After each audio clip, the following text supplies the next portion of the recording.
Alors bonsoir tout le monde, bienvenue à cette... Good evening, everyone. Welcome to this meeting of November 14th, 2022. The City of Dieppe recognizes that the land on which it operates is part of the unceded traditional ancestral lands of the Mi'kmaq. The peace and friendship treaties that the Mi'kmaq jointly developed and signed with the British Crown in the 18th century apply to this territory. The treaties did not deal with the surrender of land or resources, but recognized Mi'kmaq title and set out the rules for what was to be a lasting relationship between the parties. With further ado, we will get going with the opening word. Dear colleagues, let's have the serenity to accept the things we cannot change, the courage to change things we can, and the wisdom to know the difference. So the meeting is officially opened. Confirmation of quorum by clerk. I see that everybody is here except for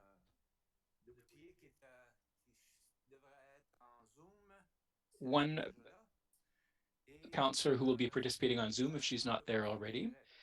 Conflict of interests. There are no conflict of interests that were submitted. So I need a motion for the adoption of the agenda. Counselor, that we accept the agenda as presented. All those in favor signify by saying aye. Opposed, nay. The agenda is presented as is passed as presented. Number 7, presentations, inquiries, and petitions. As usual, we begin with the council members from the Kodiak Regional RCMP. Tonight we have Inspector Chantal Arsenault-Farah, who's with us. Welcome, Inspector. And I turn the floor over to you. Thank you, councillors. I have a few things that I want to share with you this evening. On October 30, if you followed the news in the region, we had a young 6-year-old boy who was reported deceased in Miami, Florida, and that was in the month of August. And that just tells us how small the world and thanks to missing rather than dead, the boy was found safe and sound here in the Moncton region. So I wanted to publicly thank the people that provided us with information. We were able to bring that young boy back and reunite him with his family. So that things turned out well. Secondly, now recently the community policing unit worked with the Reconnect program at the YMCA in Moncton. They were doing a survey uh, of the homeless in Moncton region. It was their initiative, so I don't have more information, but as a community partner, we were there to support them and to make sure that everything was done safely. So that's an initiative that the community unit police officers were involved in the past few weeks. I also wanted to bring your attention, because this made the news at the end of October. The General Investigation Section did excellent work. They did a search on a residence on Savoie Street in Moncton in connection with an investigation. There were bullets fired on a Weldon Street, and I bring that to your attention because that warrant allowed us to gather firearms, ammunition, and crystal meth, fentanyl, and other big time drugs in that residence.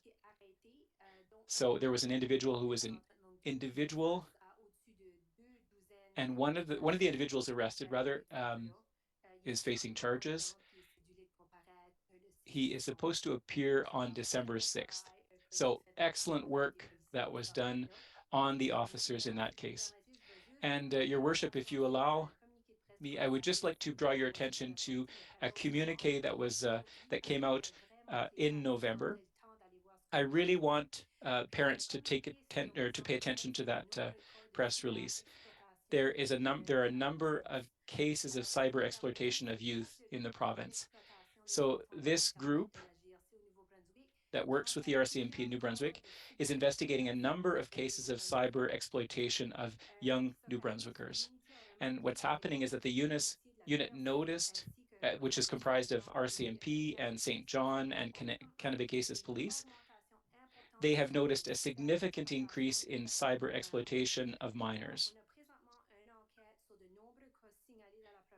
So been a number of investigations where individuals are creating accounts on social network platforms like Snapchat and Instagram, and they are creating false profiles and trying to befriend uh, young male children. And what they're doing is that they're convincing these adolescents to send intimate photos and videos. They bribe them, they intimidate them, and they threaten to share those images on the video and publicly as well, or with their families. And also try to get them to pay money. So the police believes that this is linked with organized crime that is based abroad and that is working with international and they're working with international partners. So we're doing investigations, but the real message that I want to say is that parents should take the time to go and read that press release because it gives you tools to to how to talk to young people.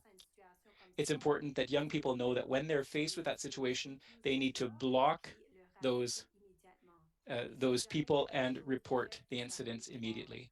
And so I just want to draw your attention to that press release and encourage all parents and people that work with young people to use the tools that are provided in that document.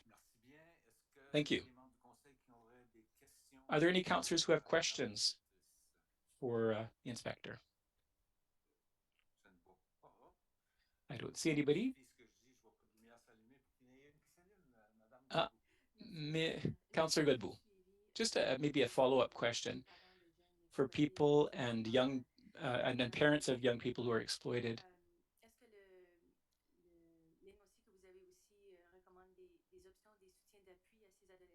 Are you also giving recommendations on how to support these people, to support the victims of these crimes? Yes, so there are links about how to talk to young people, but there's also another link called Help Me Please. So if people if young people find themselves in problems, they can do the research themselves, but as parents, we should also be aware of what they're doing. So the big thing is to destigmatize these things. It's never the fault of the young person, and you have to talk about these issues. Merci bien. Quelqu'un d'autre? Anybody else? Sinon, encore une fois, merci pour All right. l'excellente présentation. Thank you for the excellent presentation and the work that you do. Vous êtes toujours bienvenue à rester, mais on comprend You're always welcome to stay, but we understand that you might have other responsibilities as well. So if you need to go, please do so. Thank you. Alors, ça nous amène à All right. l'item That brings us to item 7.2 7.2, concernant la présentation de the budget presentation on capital budgets. Thériault qui est avec nous et Mr. Thériault is with us, and there are a few other employees that are going to be taking turns as well. passer voir le Père Noël. Puis, It's almost like the Santa's parade, and we're asking things. It's almost like that, asking Santa for gifts. So we'll see where this takes us. bonsoir, Mr. Thériault, welcome. Thank you, Your Worship and members of the Council. So as tonight we're going to be going through the capital budgets, and we're going to especially talk about 2022, 23, and 24. So 23 will be more specific, but 24 and 25 will be a little bit more general. So in 2 weeks, here is where we're going to be authorizing those budgets. So the capital budget and the operating budget as well. So that'll be in 2 weeks from now. So I'm going to ask Jonathan Le Breton to talk about the municipal fleet.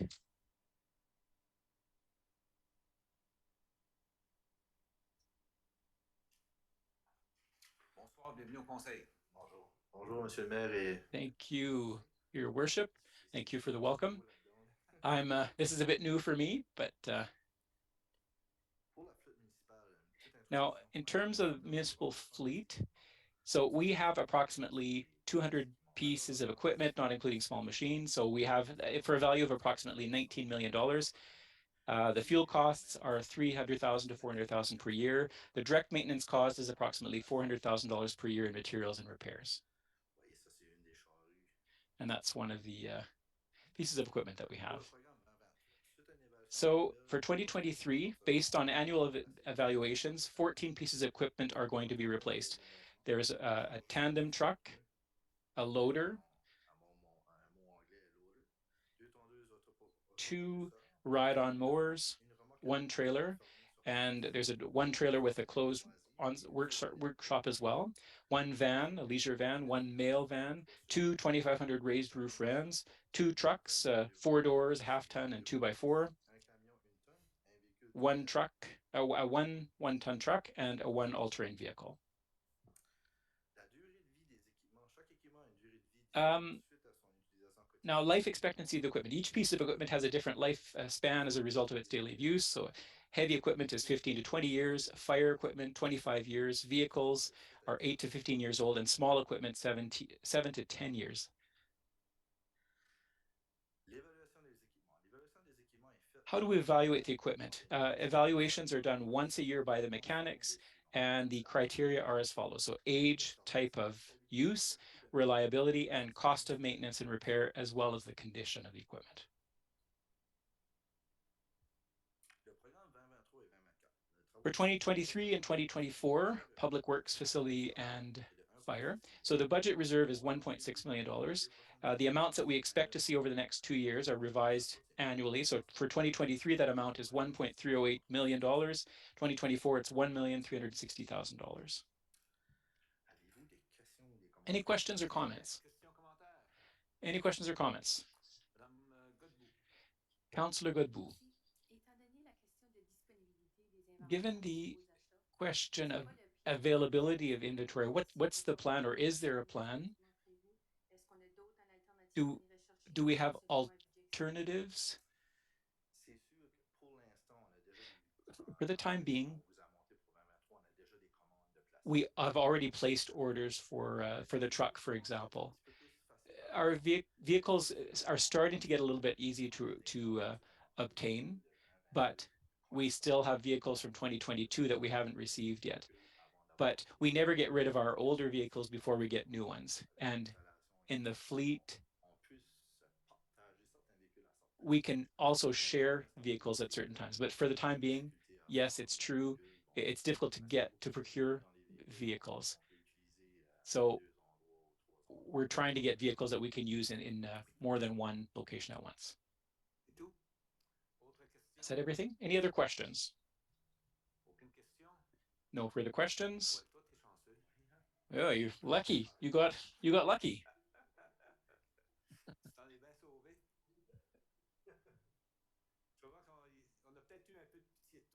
Oh, maybe they took pity on you because it's your first time, so that could be what happened. All right, so now for the second part, we need to focus, especially on the capital budget right now. So we'll start with the financial plan, and I will also be assisted by Marc-André Cormier, who will be able to give you more details. He'll be able to give you a bit more meat on the engineering products and the new engineering projects and the new things that are in the works. So, in terms of the overview of the financial plan,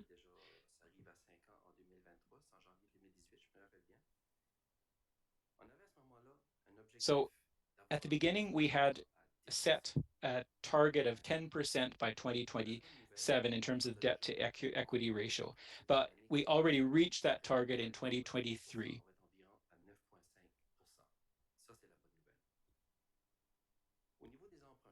In terms of borrowing, in the financial plan, we had we had a 10% target by 2027 to achieve. We had to really tighten our belts, and we had an average of $1.5 million per year over 3 years. And what I'm suggesting for 2023 is to increase the maximum to $5 million a year. And you're going to see during the presentation why I'm proposing that. There are big projects in the works, and we won't have a chance to go borrow money. We're a growing city, and we need to focus on managing on asset management as well.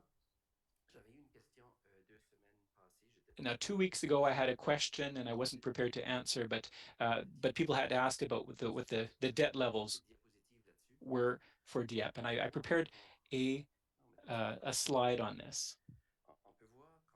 So we can see that starting in 2000, we were in a pretty good position, but then there was a lot of borrowing. So 2006, 2007, we had the Boulevard Dieppe, the aquatic center, this building that we're at here, the landscaping that was done behind this building. There was a lot of borrowing that was done in those years. And then there was the operational center that was added. There was a fire station. And that's what you see in red here. We reached $94 million. That's the amount that and I'm talking about general expenses in green, and water and sewer. So that was in 2017. In 2022, at the end of this year, 2022, we went down to $61 million. We really tightened our belts.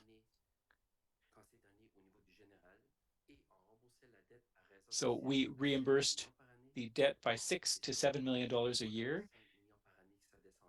And so we saw a decrease of about $5 million a year. Water and sewer, it was the same thing. We didn't borrow a lot. We focused on debt reduction, and that continues. And you can see in 2022, that trend continues. Even with a $5 million increase, we are still going to continue reducing our lowering. Now, water and sewer, it might either maintain itself or increase with the projects that are upcoming. So I just wanted to give you an overview of where the debt was or is presently. Before we go any further, does anybody have any questions on that to the councillors? Because I know that more than one person asked that question. So before we continue with the overview of the financial plan, is that okay? Councillor Boudreau, just a comment. Thank you for preparing that diagram. It really helps us to see, the history of our borrowing. So thank you very much for that. Great. Councillor Thibodeau. Thank you, Your Worship. I do have a question. I know we're being asked to increase borrowing to $5 million a year. Are we going to be able to maintain our objective of 10% and not go beyond that? Yes, absolutely. We're forecasting 9.5 this year, 9.7 next year, and then we'll go back under 8% the following year. So we'll be able to maintain the target below 10, even though we're borrowing money. Okay, yes, thank you. There is another question, Councillor Leboutier. Oh, okay, sorry about that.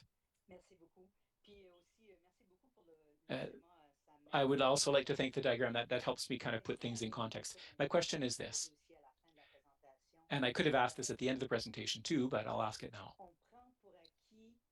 Now, we're taking for granted that we're going to be borrowing in the next 3 years. If the trend continues, we're going to be borrowing about $20 million.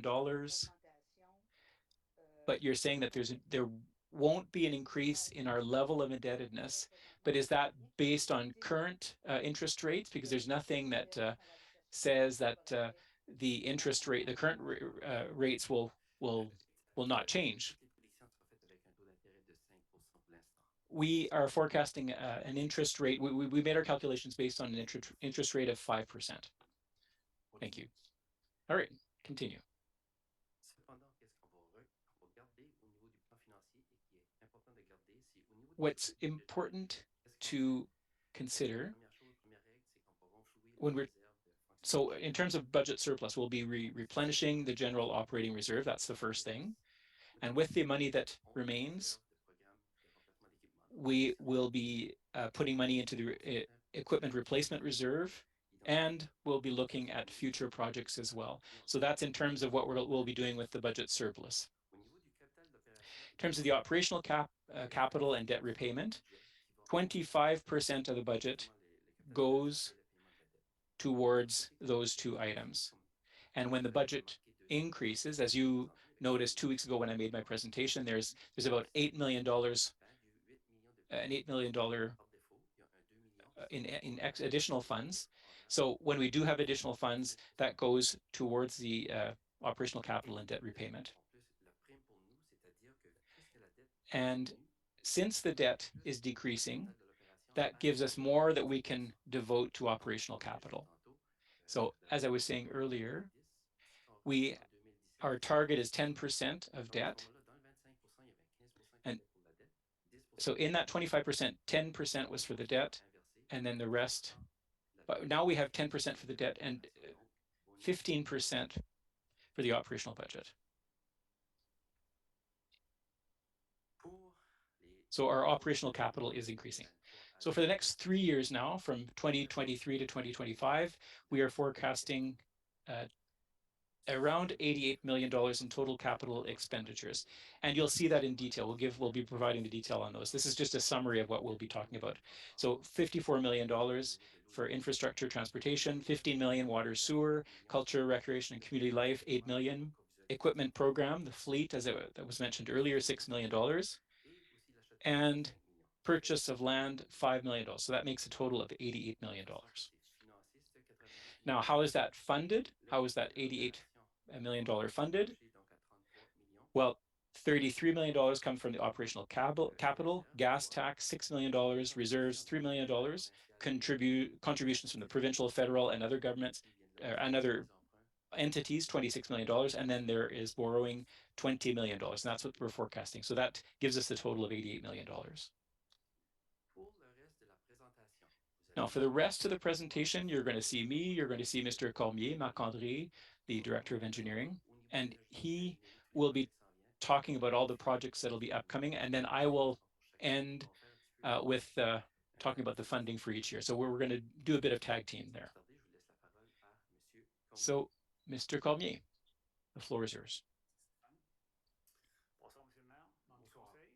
Good evening, councillors and your worship. So in terms of engineering projects for 2023, and as we're going to be separating this into, so this first slide talks about asset management. So we did a lot of Microsoft surfacing this year. We try to do some every year, and it's mainly to save the paving. So we try to do microsurfacing every 4 to 5 years. So we're planning on doing microsurfacing in the coming year on designated highways, Dieppe, Vanier, Chartersville, Alain Gillette, and Industrial Street. And we're expecting an amount of about $1.3 million for that microsurfacing. The next project is the replacement of the water main on Gauvin. So between Collège and Marché, we're going to be we're doing a major replacement.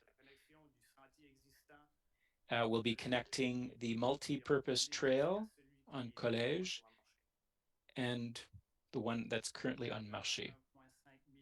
$1.5 million is the cost attributed to that project. For designated highways, we have a project with a program with the highway for cost sharing. So the province has confirmed its contribution. So next year, we're planning on doing work on Champlain Street. There's a section on the west side that was done this year, but this year the approach will be a bit different. Or was a bit different.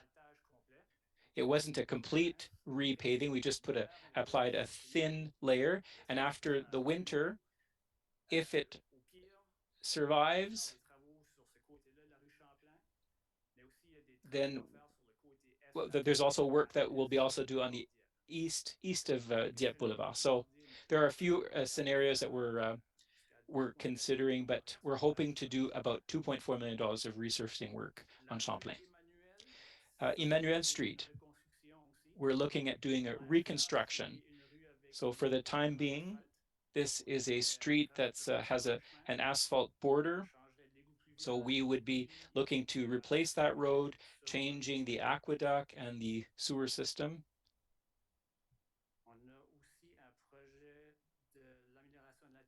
And there's also an intersection improvement project at Champlain-Acadie.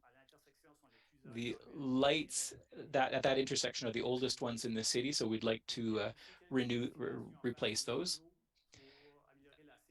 And we would also like to improve safety for pedestrians as well. So there'll be changes to that intersection and also to Acadie. In 2021, we stopped before the intersection, and we were planning to do additional work.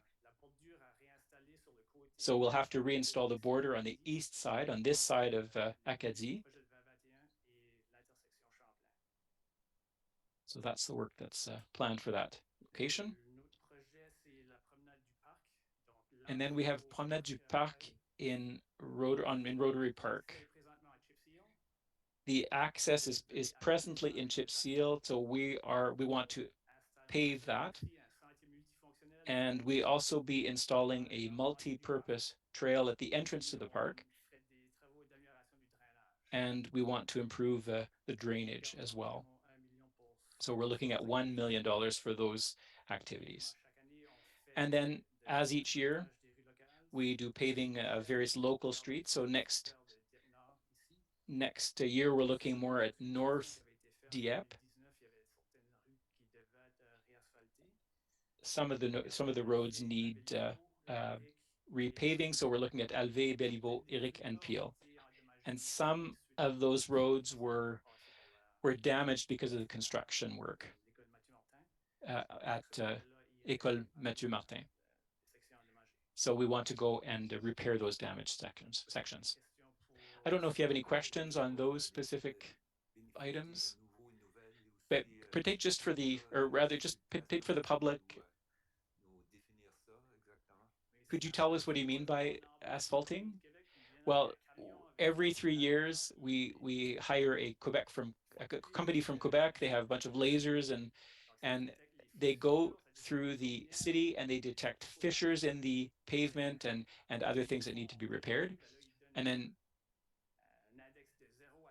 then they rate the streets based on a certain index. In 2019, the city streets, I think 87% of our streets were in good or very good position. So normally, usually we're doing, but we do that exercise every 3 years. We're waiting for results anytime now in terms of that test. So if there are any questions on that slide, I'll move on to the next one. I don't see any other questions from councillors, so let's continue. Ici chez nous,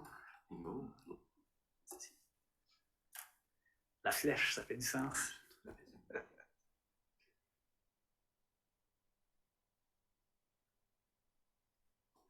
Okay, ça c'est les nouveautés pour l'année prochaine. All right, these are the new projects for next year. So we're creating assets. So the first one is the installation of a trail between Mélancin Road and Fox Creek. So is a multi-purpose trail currently on Fox Creek. So we would go all the way to Rotary Park. We would turn left on Mélancin. Now that project is conditional. We applied for funding and we're still waiting for a response. To install it's a big expense, but there's a lot of work involved in that in installing that kind of trail. And then we have plans or specs.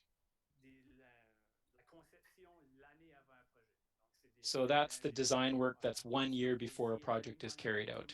So we're looking at realigning Thomas Street, and we're planning on doing that work in 2024. So we're just doing the planning. So it's a large scale.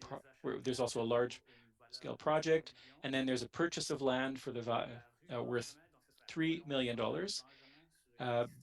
Benjamin Street would be prolonged 200 meters. And then that involves as well the installation of various conduits. In the downtown, we see Gauvin Block for 300,000. And that was sent to council in August of this year. And then it was suggested that we take some money from another budget.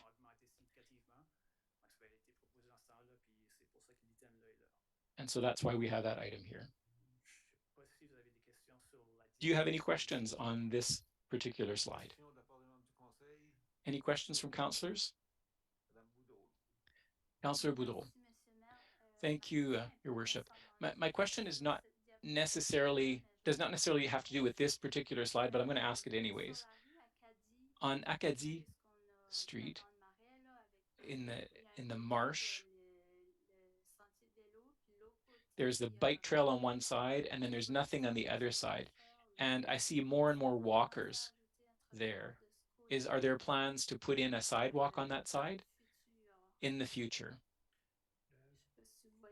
I don't know if you see what I mean, but between Alain Gillette and the Tim Hortons on Miro. Madame Spencer. I see that Ms. Spencer is going to give her colleague a hand. Thank you, Your Worship. When Amiro Street was reconstructed through the marsh, different options had been considered, and the multifunctional path is what was best for serving a number of different user types. Well, I've also seen people walking along the other side, but we would have had to widen the street even more, and then that would have taken over a bigger part of the marsh. So we thought that we would just leave the multifunction trail on the one side. Well, what do we do about these people walking along there? Is there something we can do, or we just let them walk on that side? Well, I'm not quite sure how to answer that. The trail is there, the path is there for people, and it's their choice if they choose to walk on the other side. Could we reduce the width of the lanes to accommodate a sidewalk on the other side? We've already looked at the minimum width of the lanes, because of course we have a lot of traffic on that road, but we want to encourage people to use the trail, the path that is already there on the other side. Well, it seems to me when we rebuilt the road through the marsh, it was about $16 million in total. And of course, we had to take the whole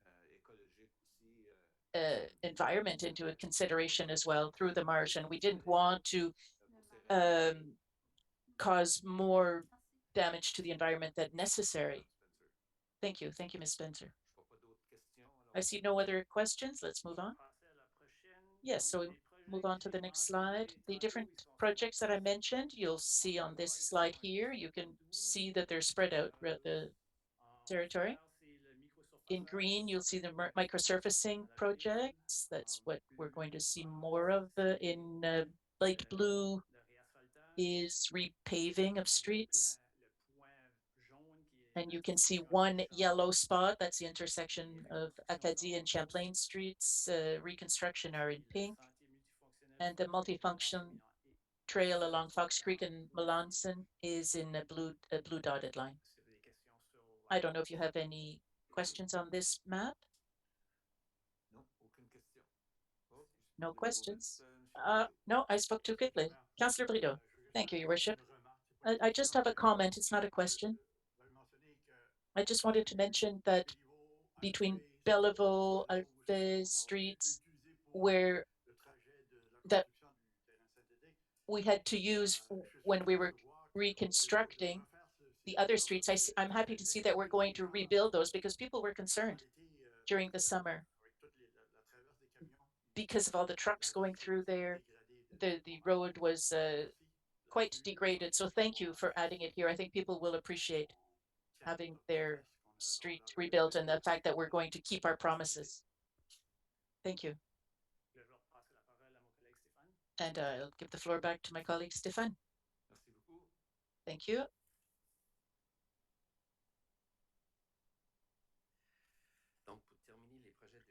So to wrap up the 2023 projects, we have for $5.6 million of other items, the fleet replacement program for 1.6 million.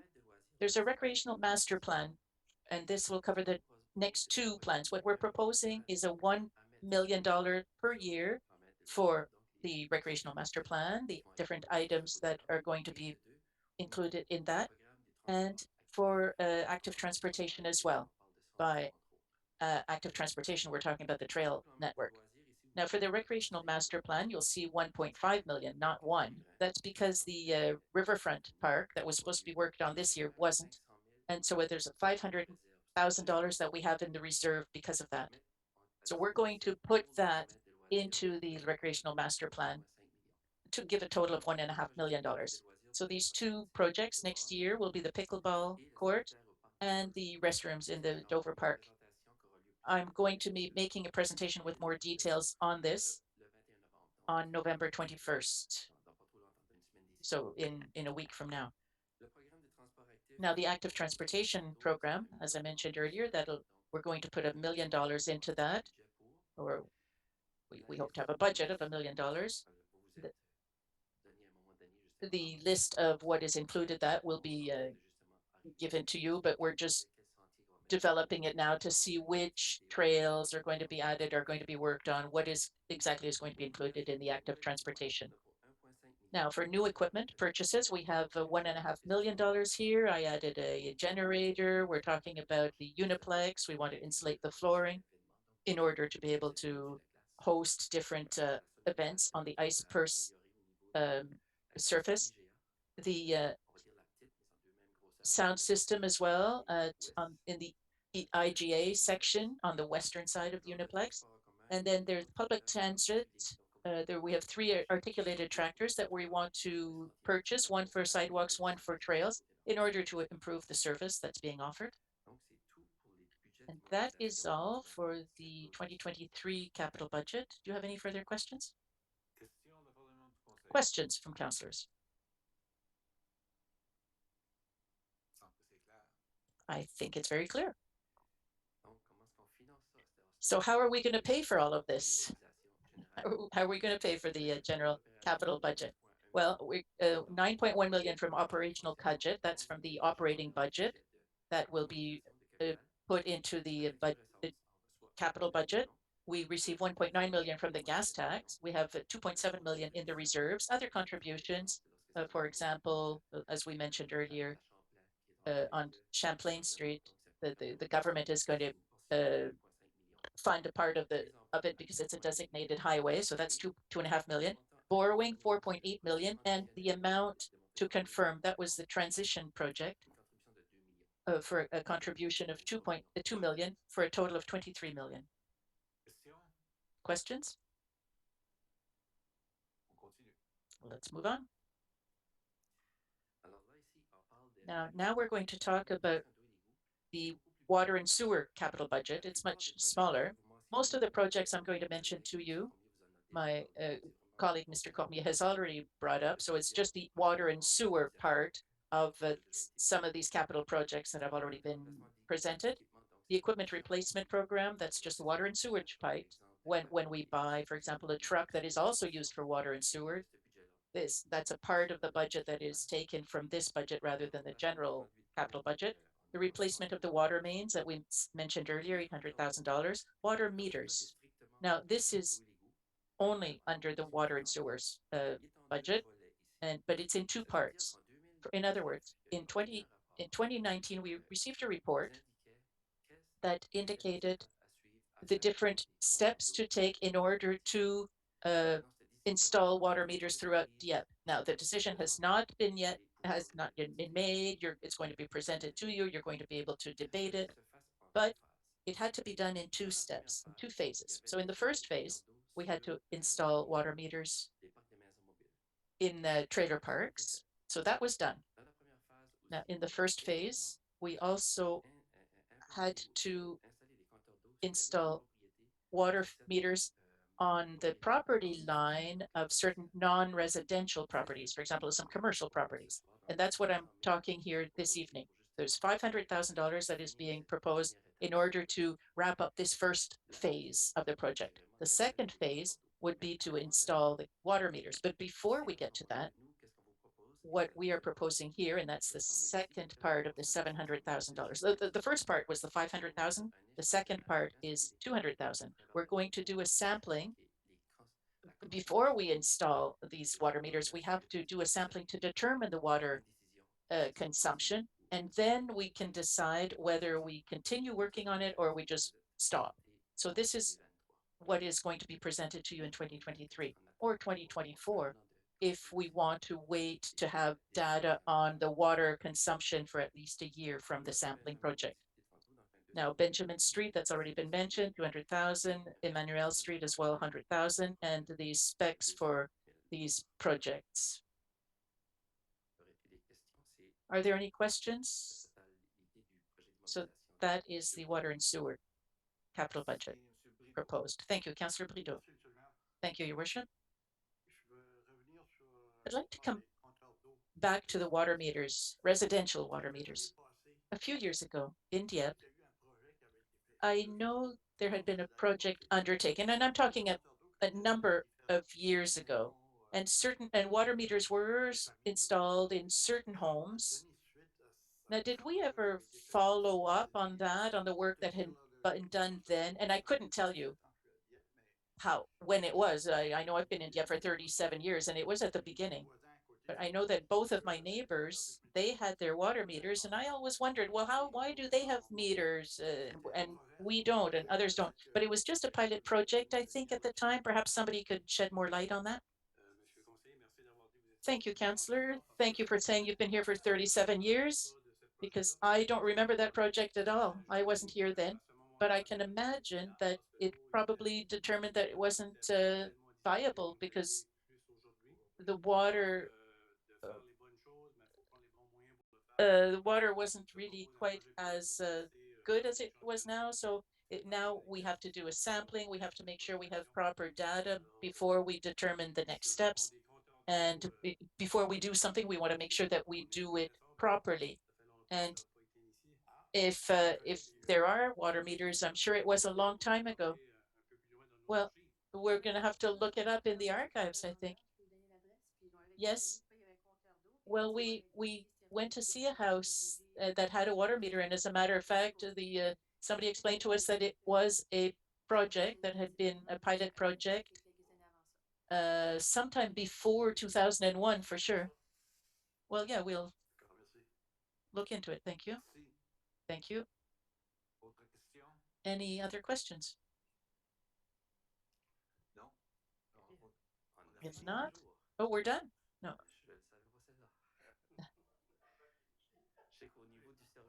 I know that we don't bill the residences, households based on their water consumption. So obviously the project did not go any further.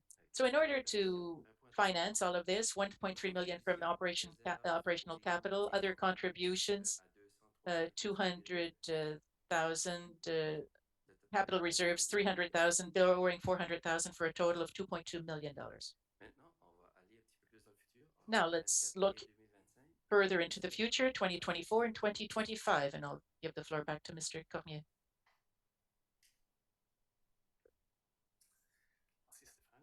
Thank you, Stéphane. So in 2024, for microsurfacing, I have a list of the streets here. What we're proposing right now are on Chartersville, Central Streets, Melanson, and Industrial Road streets. And once again, it's over we like to do the microsurfacing every certain number of years. Now, to replace the water mains on Chartersville from Gorviat to Champlain, in 2021, we had a project in phase one of the project towards from Boulevard Dieppe, Boulevard to Gorviat along Champlain. And now that was replacing the water lines and the repaving of the road. Now, the paving of certain roads as well. There's currently my list has Grande Vallée, Clarence Cormier, Chiasson, Sylvain Street, Rideau, and Doucette. So once again, that comes from the recommendations after the inspection.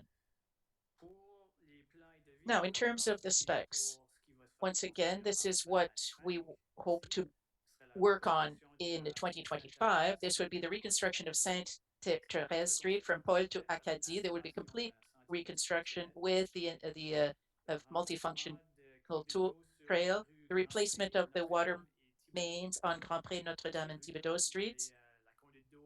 The water lines are clay and so cast iron rather, and so these are very, very old pipes, and we'd like to replace them regularly. And those streets, seeing as they have the cast iron pipes, these are old streets. The sanitary sewers are old as well, so we would renew the whole sanitary sewer system as well. Seeing as we have to dig up the whole street, so we might as well take advantage of it. And we're also proposing to work on Leblanc Road in 2025. So the specs would be drawn up in 2024. So we would do it in two phases from Civic number 430 to from the end of the serviceable section right up to Boulevard Dieppe. Do you have any questions?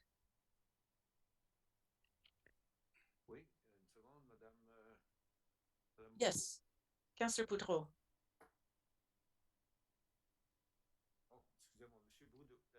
Sorry, Councillor Brideau.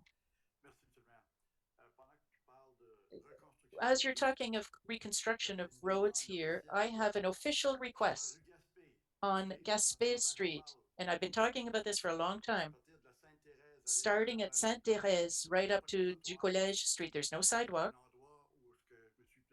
I've complained a number of times about the speed of the vehicles. Would it be possible to put some sort of a line for that people who are walking on one side or the other, but at least to have some sort of space marked for pedestrians, because it's very dangerous and there's no sidewalk, so the street is fairly wide.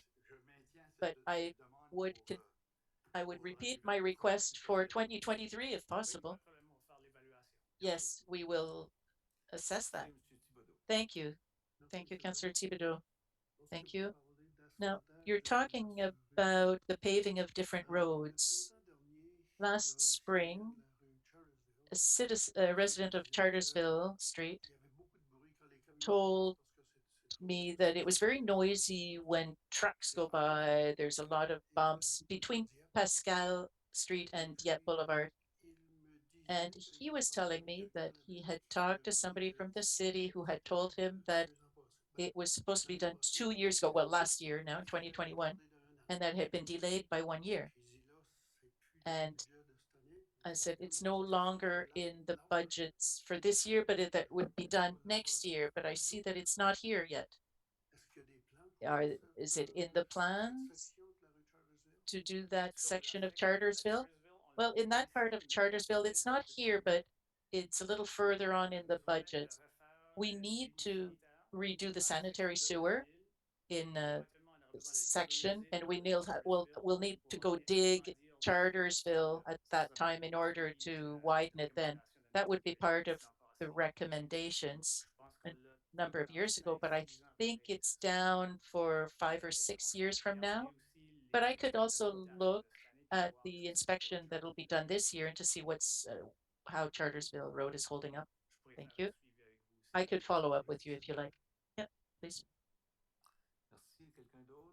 Thank you. Anybody else? Non? Alors, on continue. Okay, let's move on. Donc, pour les nouveautés pour 2024, So, new items, new projects in 2024. So these large-scale projects, the realignment of Thomas Street with the roundabout. By the roundabout, that would be between at the Gauvin La France and where we are going to realign Thomas Street.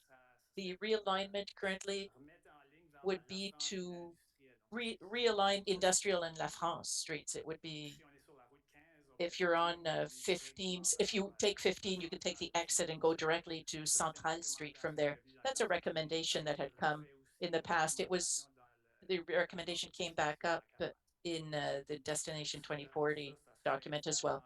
So this, it would be done in 2024, this roundabout.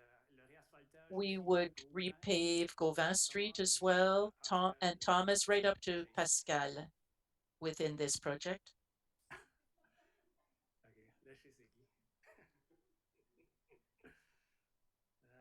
OK. Là, on a un montant pour des achats de terrain, puis... And then there's an amount for a purchase of land, and then $100,000, that's for the specs and the design work. That would be the last phase of College Street going towards J'ai une question de Madame Le Boutier. the other side. Thank you. He just answered my question, in fact, from Pascal Street to Dieppe Boulevard. And I'm really happy about that. Thank you. If not, I will give the floor back to my colleague. Yeah, go ahead. Merci beaucoup. Thank you.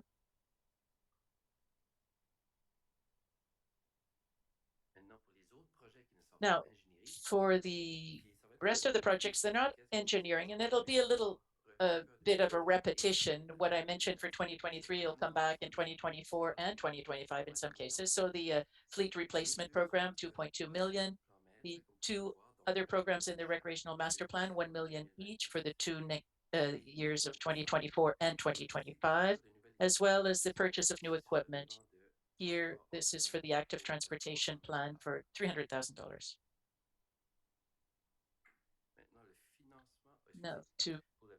Now for the water and sewer capital budget, most of these things have already been mentioned. So this is the equipment replacement program, 100,000, the large scale project, 3.1 million, the water meters. If you decide that we were going to go ahead, then it would be done in steps, not all, it wouldn't be done in all at once, but that would be 1.5 million per year. Now the water main, water supply system on Chartersville Street, 900,000, and the realignment of Thomas, 800,000, and plans and drawings for future plans, 200,000. Now, how are we going to pay for all of these projects? So I've put them side by side here. 9.5 million for the general budget, and the gas tax 1.9 million, other contributions 8.7 million, and borrowing 5 million for 2024. On the water and sewer side, 1.3 for the capital, operational capital, 2.3 for other contributions, 3.7 borrowing for $7.3 million for capital budgets in 2024.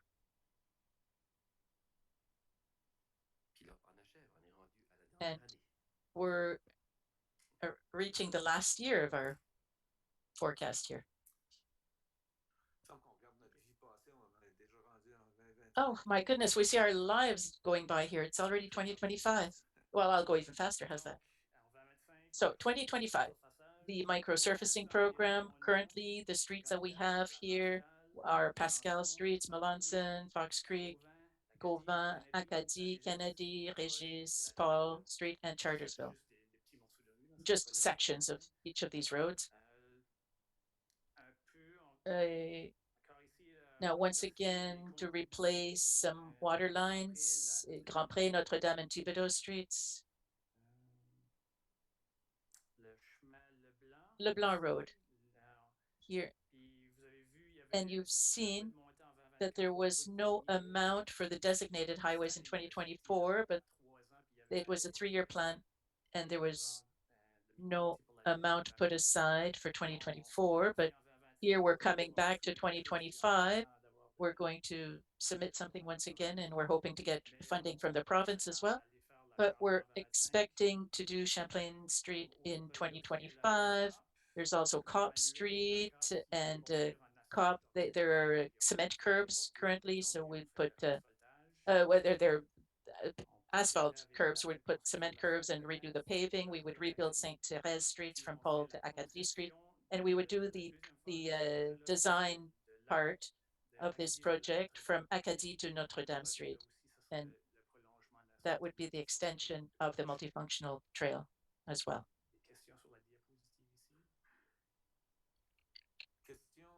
Any questions? Councillor Godet, just a question. You're not talking about Amiro Street, Melanson, and Fox Creek. When do you think they will be done?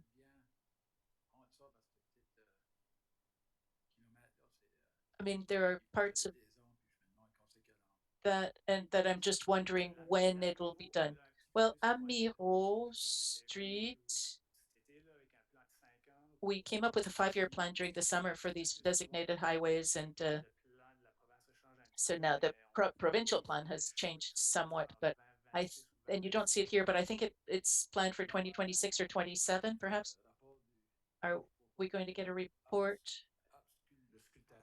from the auscultation, the inspection report? Yes.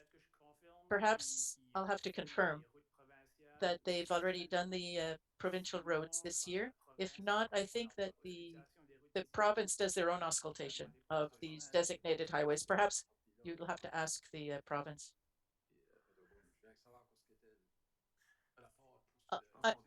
I just wanted to know. Well, we depend on the province. If our partner isn't there, well, you can't dance. And that's what happens quite often with the partner isn't there. So yeah, because they pay for 50% of it. So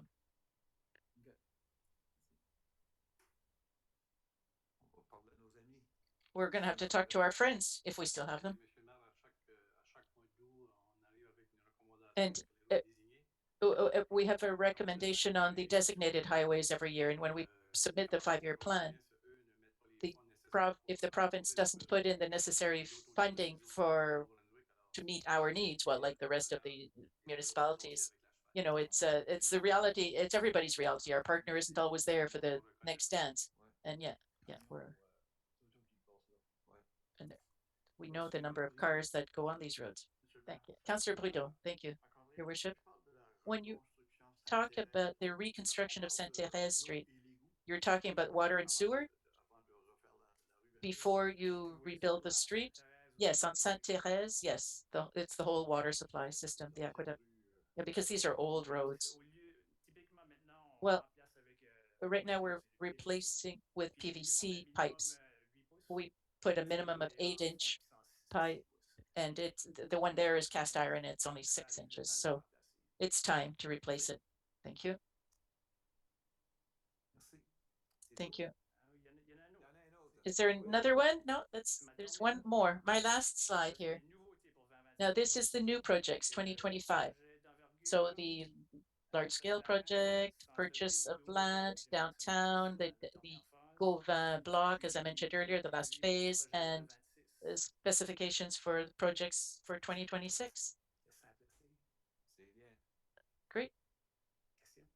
Questions? No questions? Okay, thank you very much for your presentation. Councillor Godbout. Yes, I have a question. Thank you for the details. It allows us to plan. When I step back and look at the general capital budget, I'm trying to reconcile the numbers that we have here for the recreation and active transportation projects, that these are amounts that are going that are stable or not going up very much. They stay the same. I'm trying to reconcile the fact that some budgets remain stable and then other large scale projects to meet the increasing population and the population that is growing. And because of the growing of population, that we need more recreation services to, I don't, maybe we, sh we should look at that reconciliation. Currently, Councillor, the plan will be presented to you next week. So it's 1 million per year for the recreational master plan is very preliminary. We'll see if the need will be there, if the demand will be there, and what our capacity will be, and if it's the trail system or the active transportation. It's difficult to say that we're going to put more in without knowing what actions are being proposed. So we're going to have a plan and we'll be able to adjust accordingly. And we're going to have this plan just before this. No, this is only for 2023. So no, we still, by next fall, we should have it. Thank you. That answers my question. Quelqu'un d'autre? Anybody else?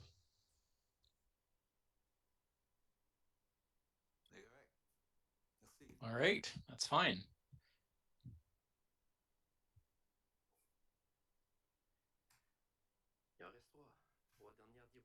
All right, there are 3 last slides. So in terms of the other projects, as I said earlier, it's pretty much the same as it was for 2024. So there's the replacement of the municipal fleet, recreation master plans, active transportation plan, and purchase of new equipment. And we're focusing on the public transportation plan.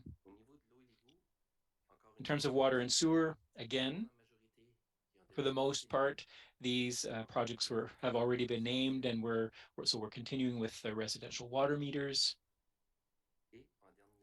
And then the last is, okay, this is how we're going to finance those projects in 2025. So this is what is forecast.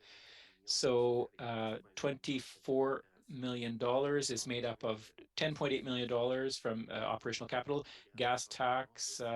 Now that you're going to tell me that the program name has changed, but I can never remember the new name, so we're just calling it the gas tax. Other contributions, $8 million, and other borrowing, $3.2 million. In terms of water and sewage, $1.4 million, and 1.9 in terms of the other contributions, and 2.9 for borrowing, which gives us a total of $6.2 million.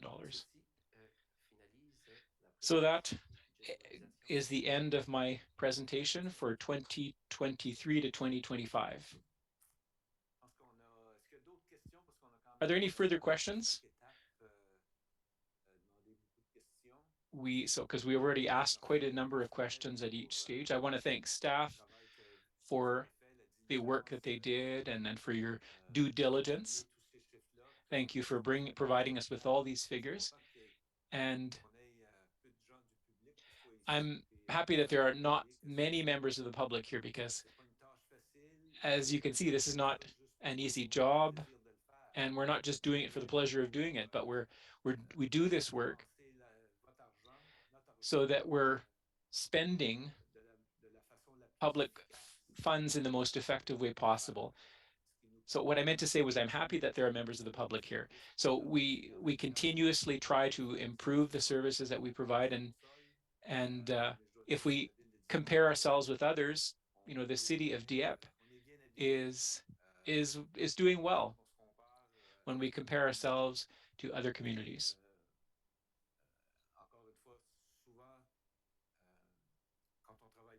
So, when we're working with these plans and these numbers, and when you don't work with these plans, and you don't really know where these figures come from, but that's not the case. These are complex issues. So that concludes item 7.2, and that brings us to item 8, questions by members of the public. Please go to the mic, introduce yourself so that we can record you. Good evening, Your Worship and councillors. My name is Nathalie Richard, and spouse and I and my 5-year-old son were on Wilfrid Street, number 52. So first of all, thank you for giving us a chance to ask questions. So I'm here this evening as a proud resident of the city of Dieppe. We chose to settle in this beautiful and attractive and welcoming city, and we chose to call it home. And we want to develop our sense of belonging, and we want to leave our mark as well, as the Musical site website says it. But me, like other residents in my neighborhood, as some of us are here tonight and some of us are online, we are very concerned and worried about decisions being taken with regard to the development of land between Wilfrid and Dieppe Boulevard in front of the fire station. There are plans to build in an apartment block there, and a number of us in the neighboring region are opposed to the extension of Pierre Street to access these units. So here are questions that we have not obtained it, whether we've got not get answers or that we from.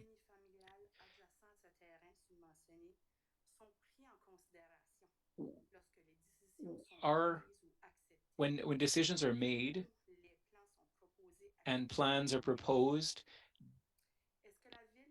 does the city realize that by accepting or adopting the extension of Pierre Street, this interferes directly in a single family neighborhood? Does the city of Dieppe realize that access to high density units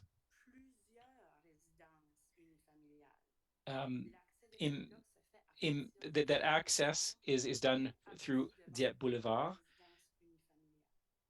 and that it impacts the single family housing in the area? Was a traffic plan conducted in the neighborhood? Was such a plan done before these plans were approved? And was the survey that the city of Dieppe sent a while back was consulted,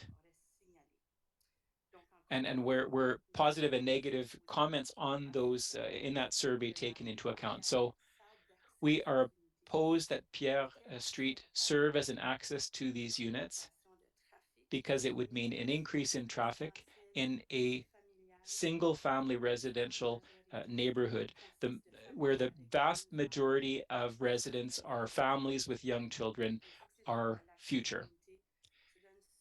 So we are asking that the access only go on Dieppe Boulevard. So in conclusion, just one final point that could affect a few residences on Wilfrid Street, and it's the question of the drainage conduit. Has that been taken into consideration in the development plan? So thank you very much for your attention. And we hope that we will be able to get positive answers to our questions, and that we're able to make the decision makers rethink their decisions, and or at least that the decisions be modified on the to accommodate our main concerns. Do you have a written presentation? I see that you have some pages there, so I would suggest that you submit it. Okay, I will. Yes, I will provide it. You could maybe give them to Ms. Duguay, who is in charge of communications. So we will definitely take a look at what you've said. I'm not familiar with that specific project, but I know it's a question of zoning often, and if there's changing zoning is maybe done every 5 to 8 years. It depends on the period of time. The last period was about 2 or 3 years ago. We we had done some rezoning or changed some of the zoning throughout the municipality. And in that area, I don't believe that any changes were made. And in the changes that were made, they mainly, the changes that were made mainly dealt with types of buildings that face the road and that type of thing. But for more visual aspects and maintaining standards. But in any event, we will definitely take the time to listen to your complaints, to your concerns, and but you know, I'm not sure how to explain this clearly, but often people decide to build property and make investments in property based on the type of building that they'll be able to build on that land. So it's a bit of a double-edged sword, as you can imagine. But we will take into consideration your comments and your concerns, and we'll see where it goes, and it'll certainly be taken into consideration in our conversations. Thank you very much.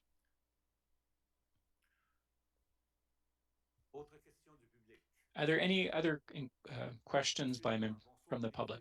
Mr. Leblanc, welcome. Marc Leblanc, as president of the I'm here as the president of the Pickleball Club. I'm here with 4 other members of clubs, pioneers, and members of the current board. And the other people who aren't here are doing volunteer work on Dieppe Street. So thank you for including pickleball fields in the planning. We're very happy with that. And I want to point out the recent collaboration of the staff from the Recreation and Leisure Services Department. They met with us and they explained to us the steps that the city had taken, and they agreed to meet with us a second time to hear us and to answer our questions. And we are ready to, we are willing to cooperate with the city for the upcoming steps. So rest assured, when time comes to vote officially, there will be a lot of people that will be that are very excited about seeing these future fields that will be appearing. So it wasn't really a question; it was more of a comment. Oh, that's fine. We take comments too. Oh, but actually, I have a question. On the 21st, is that meeting is that meeting open to the public, or is it closed doors? No, it's open to the public. All right, thank you. Any other questions or comments? No? All right, well, let's get started with item 9, adoption of the minutes. The regular council meeting held on October 24th. We need a motion. Councillor Godette, seconded by Councillor Thibodeau on the question. No questions with regard to the previous meeting. So all those in favor say aye, opposed say nay. The minutes are adopted as presented. And actually, it was the regular council meeting held on October 24th. Item 10, motions, memorandums, and nominations. 10.1, planning and development. PAC recommendation, amending tentative plan, Broadway Place Limited. Yes, Your Worship, our first file is a recommendation from the PAC. This is a plan that deals with the intersection of Champlain, and it is connected with Broadway Place Limited, and it will allow the City of Dieppe to finish the last part of the intersection. So the PAC recommendation is to accept that amending plan. Thank you. Who wants to read the resolution? Mr. Lanting. Thank you, Your Worship. That Council accept the Planning Advisory Committee's recommendation relating to the acceptance of the Broadway Place Limited subdivision, amending tentative plan dated September 27, 2022, which provides for the widening of a portion of College Street. So proposed by Councillor Lanting, seconded by Councillor Thibodeau on the question. No questions. Those who are in favor say aye, opposed say nay. 10.1.1 carries as presented. Which brings us to item 10.1.2, the Sky Development Subdivision Tentative Plan Unit Number 1. Following the PAC's recommendation, the recommendation is to accept the acceptance of the Sky Development, which involves an extension and location of Pierre Street and the location of the local government service easement, and that the amount paid to the developer be 8% of the market value of said subdivision land. So that is the PAC recommendation for this subdivision. Thank you. Who would like to read the resolution? Councillor Turgeon-Roy. Thank you, Your Worship. That Council accept the Planning Advisory Committee's recommendation relating to the acceptance of the Dieppe Sky Development Unit 1 Subdivision Tentative Plan dated July 2022, which provides for the extension and location of Pierre Street and the location of the local government service easement, and further accept that the developer pay the amount of $138,400 in lieu of land for public purposes, which represents 8% of the market value of said subdivision land. So proposed. Proposed by Councillor Turgeon-Roy, seconded by Councillor Thibodeau on the question.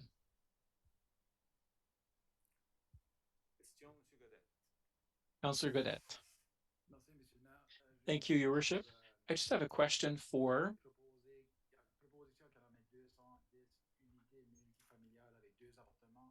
the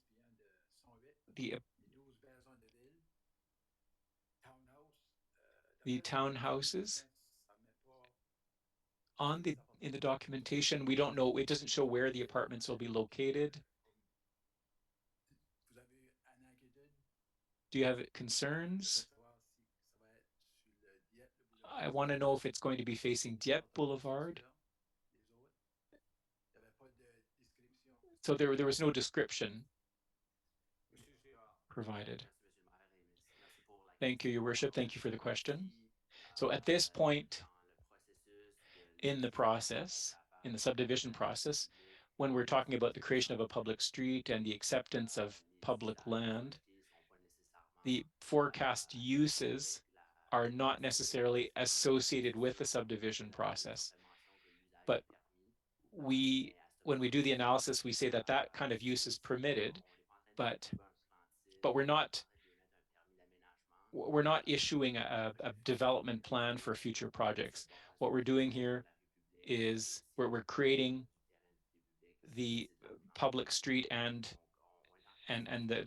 public land. So there will be apartments or apartment blocks, but at this point, we're not dealing with the question of the use of that land. We're talking about the creation of a public street and the public land. Okay, well, in the description, I saw that the plan was quite developed. But I think just it makes sense that apartments should be on Dieppe Boulevard where the other apartments are.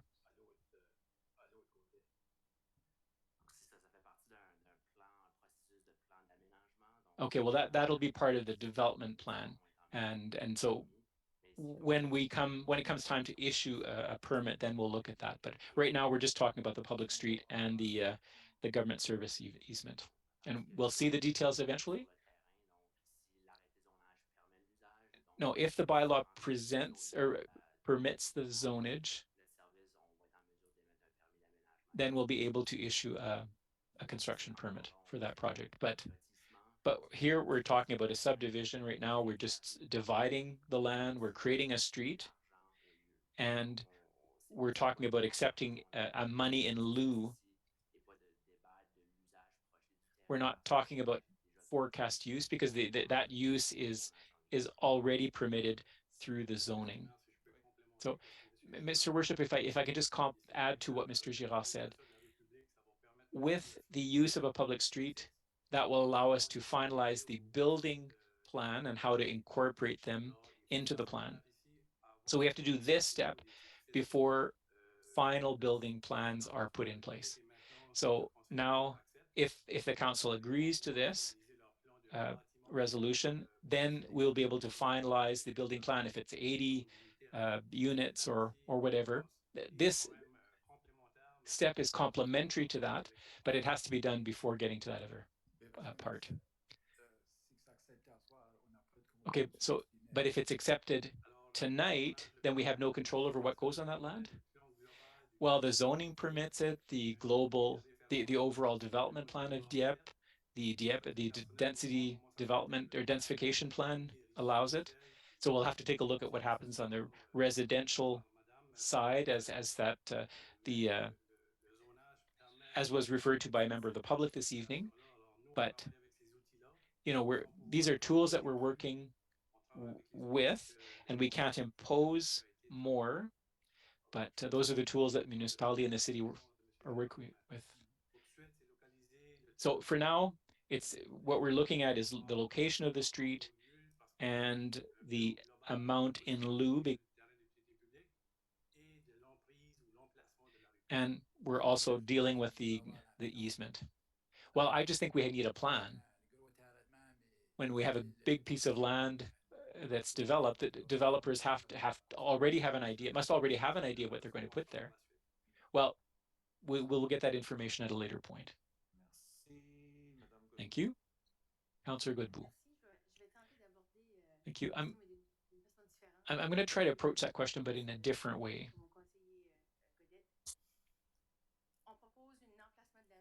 We're proposing the location of a street, but is there an alternative location of a street that would allow for densification that would only lead out onto Boulevard or Dieppe Boulevard? Did you look at that possibility? Because if I understand correctly, it's really the location of the street that will allow for that development. So maybe the location of the street you could use that as a tool to change that development a bit. We could look at locating that street in a different way. So could you tell us what discussions you've had about the location of the street, and are there any alternatives that would encourage openings onto Dieppe Boulevard? Ms. Spencer, thank you, Your Worship. There are a number of departments of the city that participate in analysis when there is a subdivision plan. So the fire services for emergency services, when there are more than 100 units, you need 2 accesses to that property. So when you have more than 200 units, so that's one thing. Second is that there's also connection needs for emergency services, but also for snow removal, and that's it. And then finally, Dieppe Boulevard is a limited access road. So the only place where Pierre Street could, so I don't know if that answers your question. Okay, so if I put that into context with the other developments that we have on Dieppe Boulevard, could you clarify the other developments seem to kind of open up onto Dieppe Boulevard? Now, if that's the case in the other developments that we have in Dieppe, why is this one be different if the other ones are like that? The developments that were accepted in the past, like say, for example, Aucoin Street, Nathalie Street, Those are all streets that are connected to Dieppe Boulevard, but they're also connected to residential, lower density residential development. So they're not just cul-de-sacs, there is a connection to lower density residential areas. So those are the only examples that I can think of right now, but the same thing with Des Élèves Street and Elsager Street. There's an apartment on Rue des Élèves at the street, and Rue des Élèves goes around and connects again to Dieppe Boulevard. So we want to encourage connections. Now we understand that there will be that this might come with a bit of traffic, but with connectivity that will help disperse some of the traffic. Okay, last question, maybe just to kind of make sure that I understand. So based on the location of the street that's planned, do you think that how will that affect how will traffic affect Dieppe Boulevard and the residential area?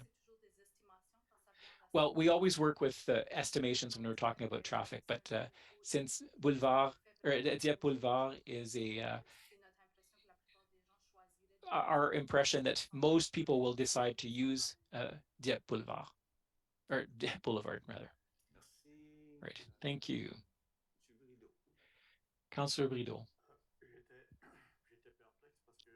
I'm a little confused here. I was listening to the comments of the resident who was opposed to this project. And this type of project is exactly the same thing. We're going to be extending Pierre Street.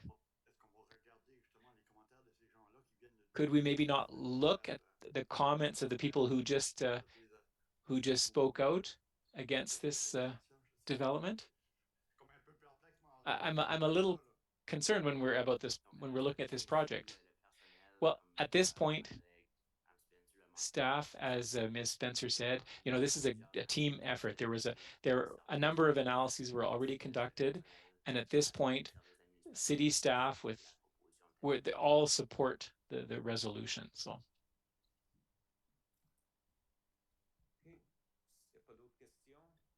Okay, well, if there are no further questions, who would like to read the resolution? Oh, that was done already, sorry. Okay, so let's go vote. All those in favor signify by saying aye.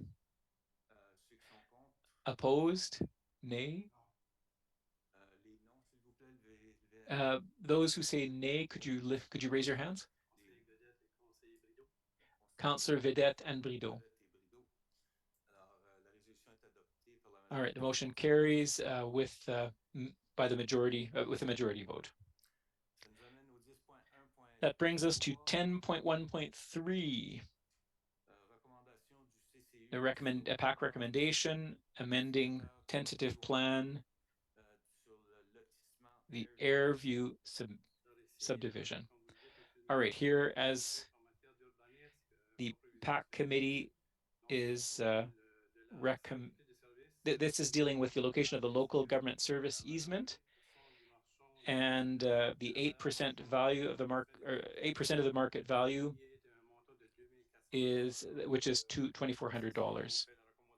So PAC, and that's what's in this recommendation tonight.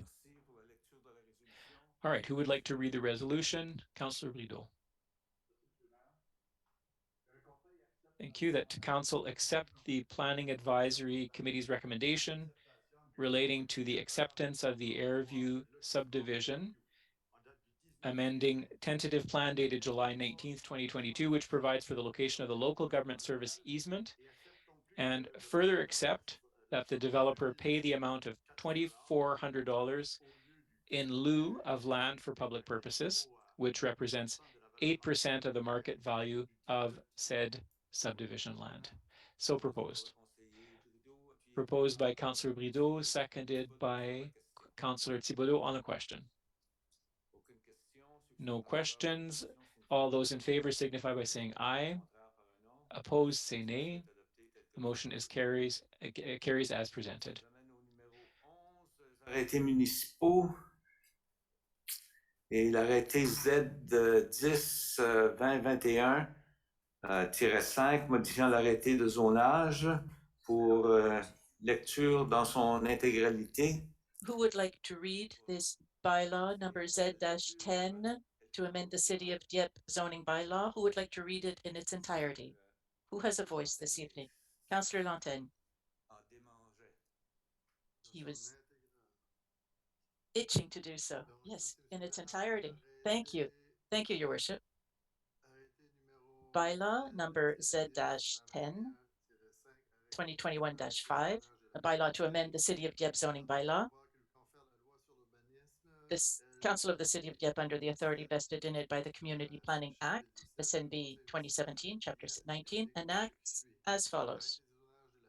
The City of Dieppe zoning bylaw, being bylaw number Z-10, 2021, enacted on the 12th day of April 2021 and filed in the Westmoreland County Registry Office as number 411-73189 on April 15th, 2021, is hereby amended as follows.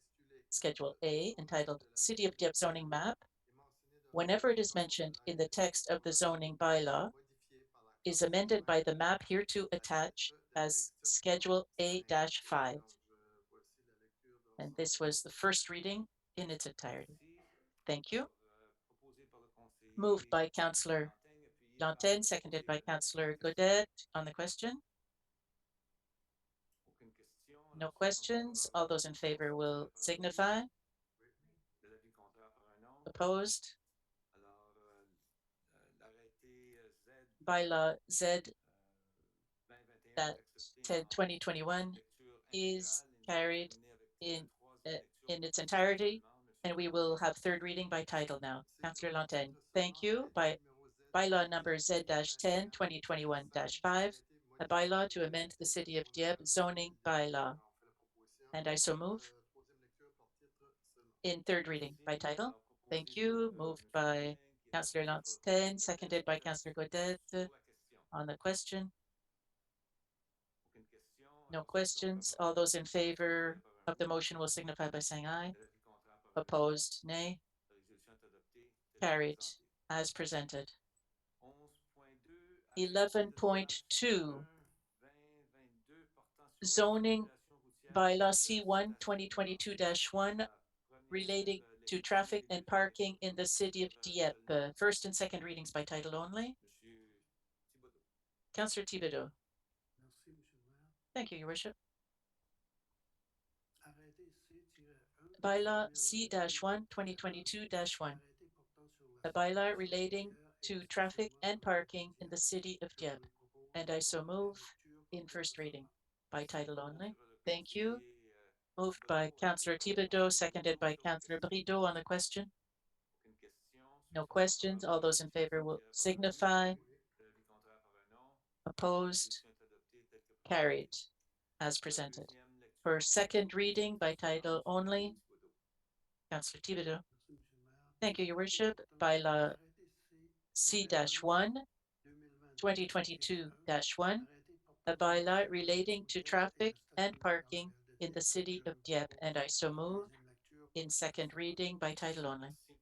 Thank you. It's been moved by Councillor Thibodeau, seconded by Councillor Brideau. On the question? No questions. All those in favor will signify by saying aye. Opposed, nay. And the motion, the bylaw C1 is carried in second reading by title. Now, notices of motion? Nothing? Okay. So we're now item 13, inquiries, announcements by members of council. And I believe we are starting, seeing as Councillor Lantin has his mic on, let's give him the first opportunity. Thank you. I have nothing to declare this evening. Thank you, Your Worship. Thank you. Councillor Godbout. Thank you, Your Worship.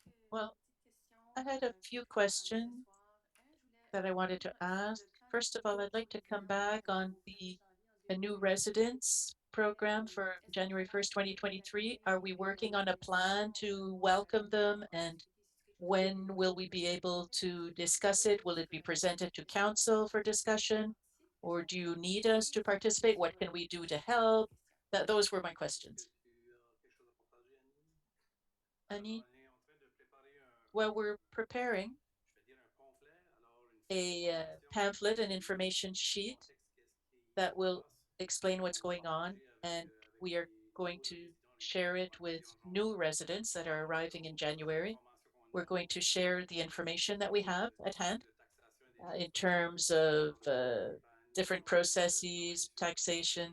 Annie is working on a first draft. We received examples of what's shared elsewhere, so we're going to be able to share that. And I imagine messages from the mayor and so on. Yes, thank you. That's great. Thank you. And if I remember correctly, we're going to share something with our residents in Dieppe as well in March. Thank you. My second question was related, and I've been bringing this up several times. We have a number of developments. We have a lot of densification. We're talking about a recreational plan this evening because of the amounts, the property values that are going up. We can see value of everything going up now because of the densification. I was wondering where we were at with the Parks and Trails Master Plan and when will we be reviewing that? Because where do we place parks? How do we accommodate people? Perhaps things have changed with densification and we haven't talked a lot about it. Perhaps it comes under the recreational or the active transportation plan, but I think there used to be a plan just for parks and trails. And I was wondering when we are going to revise that or when would it be appropriate to do so? Seeing as there's land exchanges and the assessments that are done, and maybe it's something that should be updated. Yes, thank you. Thank you for the question. The plan you were referring to was prepared in 2015, so it's fairly recent, if you will. If you look at the principles and the proposals in it, some of them are still very relevant today. But you're ready because of the growth and with the new plans, we have to align all of these plans together. So that's going to be part of our discussions in early 2023. We also have new staff coming and for active transportation and community development. So we want to integrate these people and get them involved. So into the alignment and the discussion of all of this. We have a number of plans and we have to make sure that we bring them all together and identify priorities and so on. But the 2015 plan per se, well, we have no plans to review it or revise it in 2023 right away. Maybe certain elements of it might be brought back and updated. Thank you. I just think it would be nice to see where we're going with this because when I look at all of this, the people who live in Dieppe, I mean, you say if you live in Dieppe, you should be comfortable in Dieppe, and we have to accommodate the densification. And for me, parks and trails, especially parks, you know, if we're going to exchange lands for parks, well, how do we assess these parks and their need? And that becomes very important. So it would be useful to look at all of this. Yeah, and perhaps, as you said, we didn't have any details this evening on the recreational plan or the active transportation plan because we want to make sure we do a thorough analysis. And if you look at the plan that you're referring to, there were a number of areas, certain areas that were drawn in it that were circled. And so it was planned, densification was planned along the Boulevard, but there are certain concrete projects, yes, that have to be redefined. And that's what we're going to try to do in early next year and to present you with the projects that should be a part of any of capital projects, for example. Ms. Spencer, did you want to add something? Yes, I just want to mention that during the budget, you made a comment about the 1 million for trails. We also have certain road reconstruction on which we're going to add trails, the multifunctional trail. So it's not just the trail network per se. Oh, thank you for that. I appreciate it. I wanted to share some information with Councillor in terms of my participation on the our CRPA, the budget approvals for Moncton and Riverview, they've approved the approvals, the budget as requested for next year by CRPA. That'll come before council here at the budget deliberations in 2 weeks. So I just wanted to inform you of what our neighboring communities are doing. We're still having meetings, and we're working on the governance committee, and we're going to meet in the next few weeks. And I'm going to start that and get more and more involved. I also wanted to mention what the RCMP mentioned in terms of online exploitation.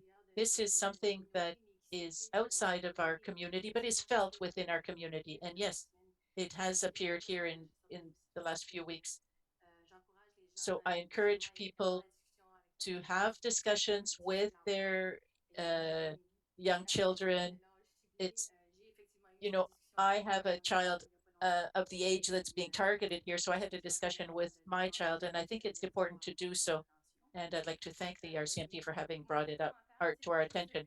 I have another comment, and I wanted to thank the mayor and the staff uh, who criticized the appointment of Chris Austin to the committee, and the mayors sent out a letter very quickly, right away in the following days, and also officially. I really appreciated what was done by the city in their open letter regarding the appointment of Chris Austin to the Official Languages Act Review Committee. Thank you. Thank you, Councillor Turgeon-Roy. Thank you. I don't have very much, but I'd like to congratulate Mathieu Martin that won their provincial AA championship. So that was a great game, and they brought all the trophies home this year. So thank you, and big word of thanks to all of the trainers, the coaches, and the whole team. Thank you very much, and have a good week. Thank you, Councillor Thibodeau. Thank you. Earlier, Councillor Godbout talked about densification. I have a resident who called me who asked me a question on densification. She asked me, do you have a densification plan at the city of Dieppe? And I said, I know that we have densification objective, but I've never seen a plan per se. Do we have one?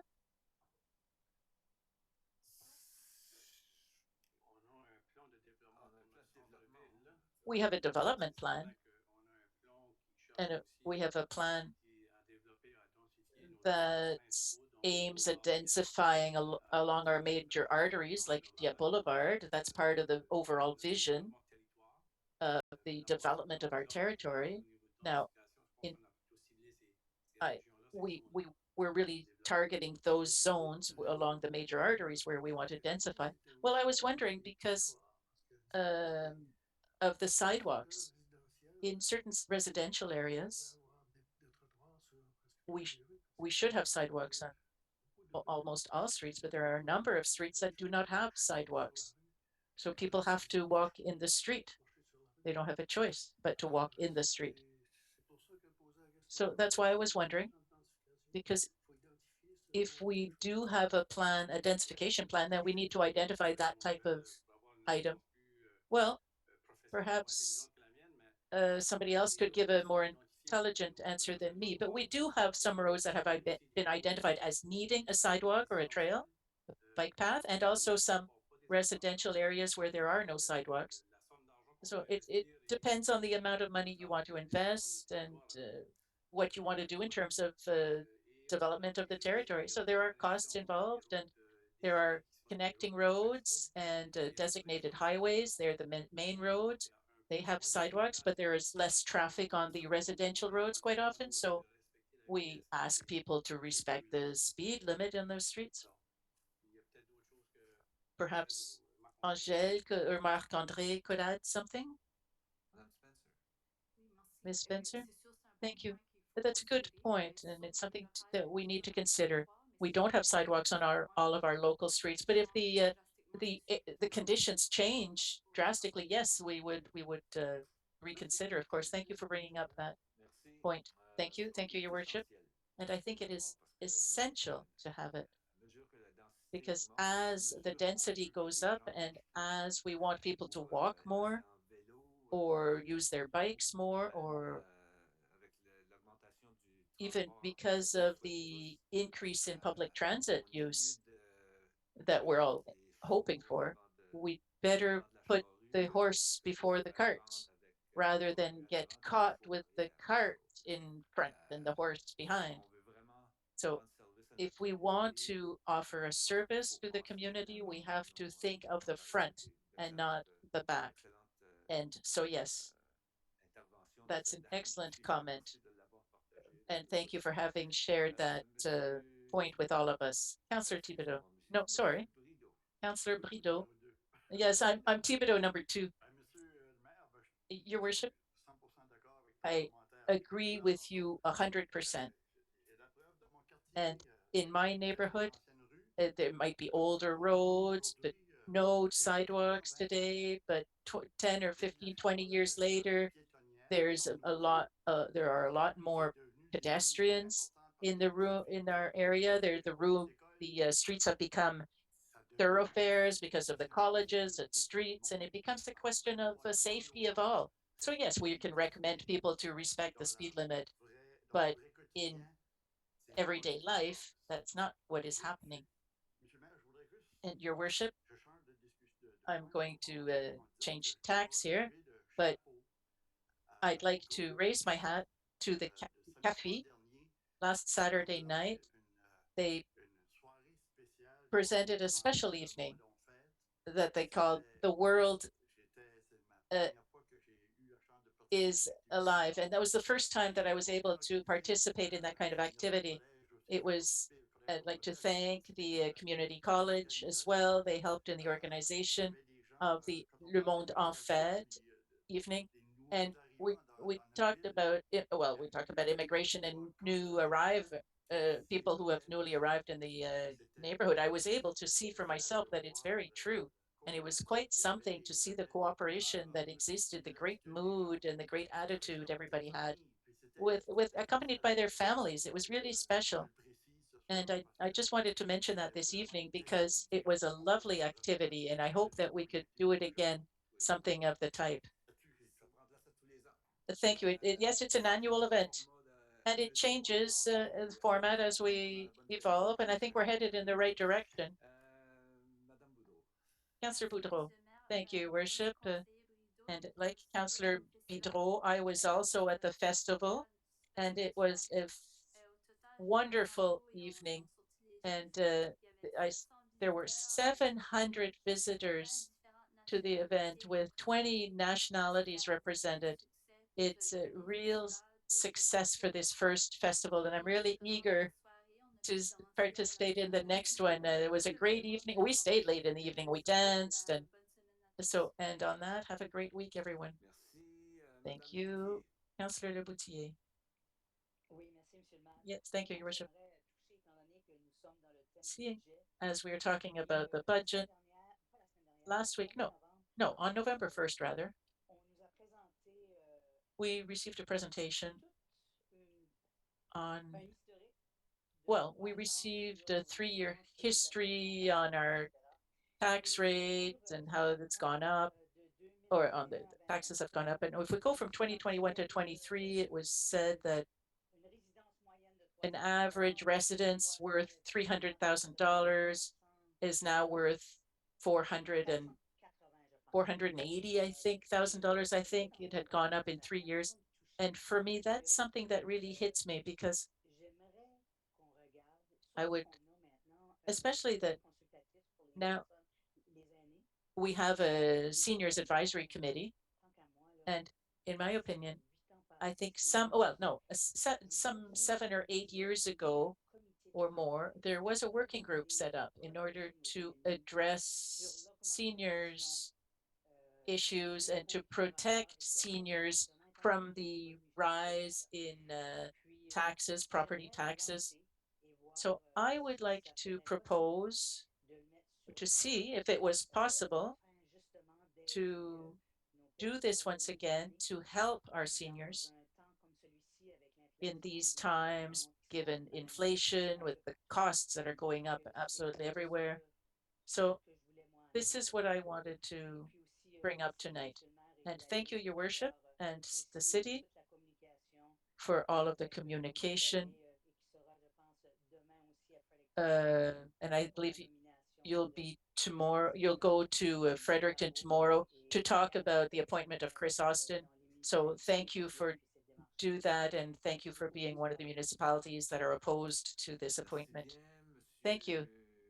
Thank you, Councillor. Councillor Godet.